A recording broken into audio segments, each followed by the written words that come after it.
teadmine just see, et lämmastik on kergesti reutiliseeruv, ehk siis liigub kergesti vanematest lehtedest noorematesse, nii et lämmastikupuudus avaldub eelkõige esmajärjekorras vanadel taimeosadel, alumistel lehtedel, rauapuudus aga ülemistel. Kui nüüd võtta siia punti veel väävel, siis läheb muidugi asi segasemaks, sest väävlipuudus avaldub täpselt samamoodi ülemistel lehtedel. Võib-olla see teadmine meid natuke aitab, et rauapuudust üldiselt Eestis ei ole, pigem võib mõningatel eeskätt tappelistel muldadel tekkida see probleem, et rauda on liiga palju. Siin on ka see ütelus, et liiga palju lihat pole alati on. Nii toitelemendid, et siis nagu eespool ma ütlesin ära, et alustan pihta magneesiumist, et lämmastik, fosfor, kaalium on sellised, millest on siis hästi palju räägitud, kaltsium ka, aga just pigem siis selle mikroelementide valdkonda. Ja teine, mis siis siit minu ettekande sõnum on, et igaüks saab siis ka ilma analüüsideta mõnes mõttes pildi, et kas tema kodukandi muldadel võiks olla selline potentsiaalne oht, et sellest või teisest või kolmandast toitelemendist võib mullas puudus tekkida. Magneesium on klorofülli alustala. Milleks klorofülli vaja, seda igaüks teab selleks, et taim kasvaks. Ilma klorofüllita taim ei kasva.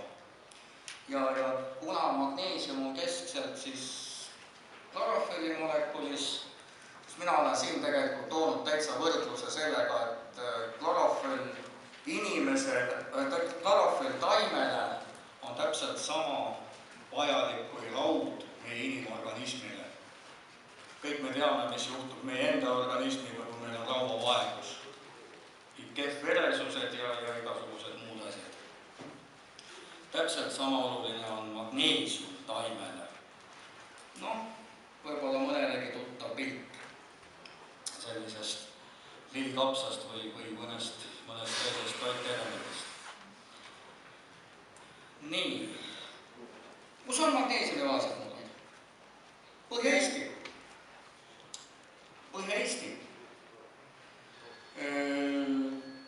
Magneesiumi vaesed on liivmullad, aga muidugi ka Põlvamaa, ehk siis Kagu-Eesti, happelsed mullad, magneesiumi vaesed. Nüüd magneesiumi koha pealt veel rääkida on see, et alati me ei saa lähtuda sellest, et kui me tellime kas siis Sakust või kus iganes, siin Tartus oleks labor, mis teeme analüüse, saame mullaanalüüsi tulemused kätte ja vaatame, meil on magneesiumi piisavalt, aga millegipärast taimel magneesiumi põud.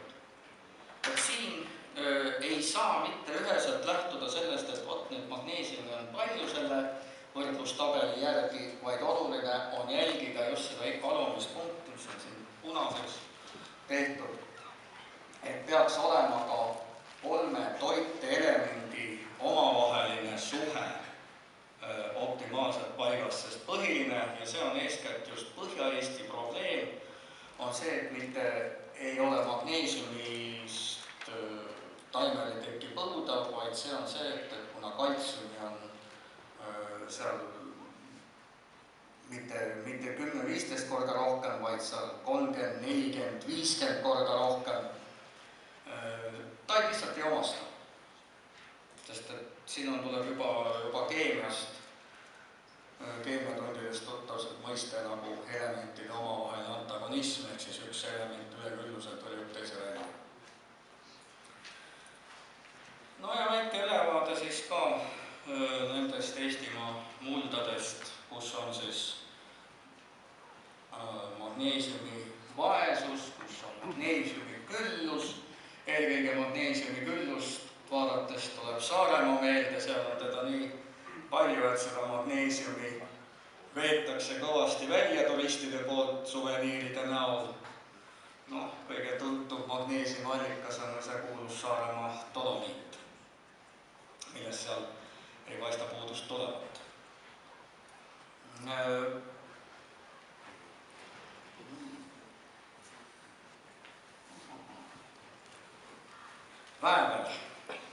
Väävel on siis mullas, kõigepealt on orgaanilise aine koostises, orgaanilise aine vaesed mullad on väävlivaesed. Nüüd siin on, avastasin kogemata praegu, et Kotermaal on natukene toimetanud ja paar slaidi vahepealt ära kaotanud. Et jäi puudu siis jutt, et kust on, milleks on siis väävel vaja. Väävel on ristõielistele, õlikultuuridele peamine õliallikas. Ilma milleta langeb õlisisaldus. On siin tehtud ka uurimusi, et tugeval väävli puudusel võib saak praktiliselt ka ikalduda. Väävel on vajalik ka liblikõielistele, soodustades siis mügarbakteri arengut. Ja kolmas oluline väävli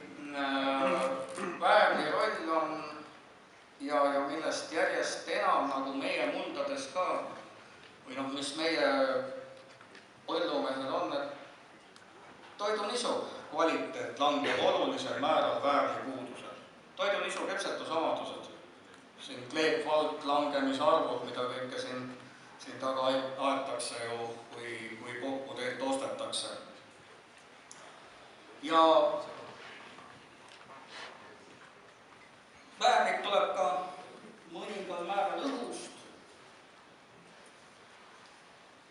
Ahah, see on siiski jäänud alles. Et kui on tavaliselt meil toitelementidega see, et ei tule teda kuskilt mujalt kui ainult mullast, me peame ise mulda viima, siis noh, kõik me teame, et lämmastik liblikõieliste kultuuridel, aga ka siis väävel on selline, mis on võimeline õhust tulema, sõltuvalt sellest, kui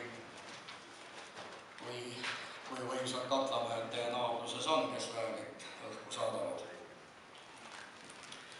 Raud ka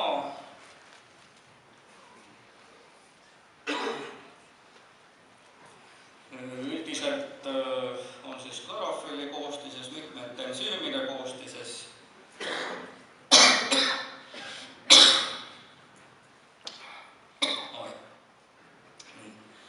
Ja vähe liikumullas ja ka taimedes ja samamoodi avaldub rauapuudus kloroosina. Ja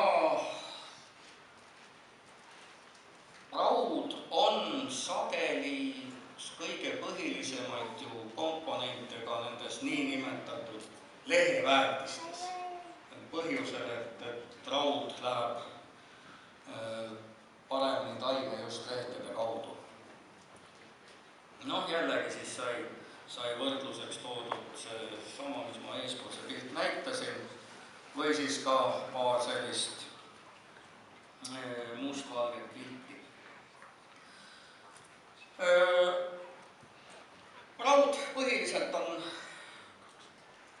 paremini kättesaadav happelistes muldades, kus teda sageli on ka liigagi palju. Rohkem on rauda Lõuna-Eesti muldades. Noh, tüüpiliselt Lõuna-Eesti muldadele juba nendele punakatele muldadele, punasele moreenile, punasele liivakivile, punasele savilegi on ju raud andnud nendele iseloomuliku värvuse. Mangaan,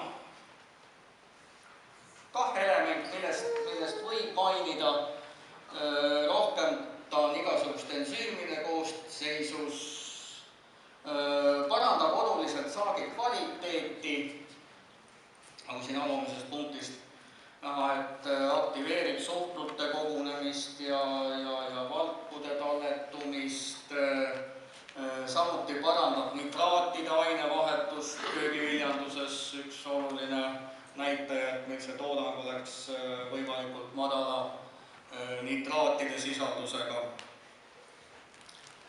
Noh, ennist korra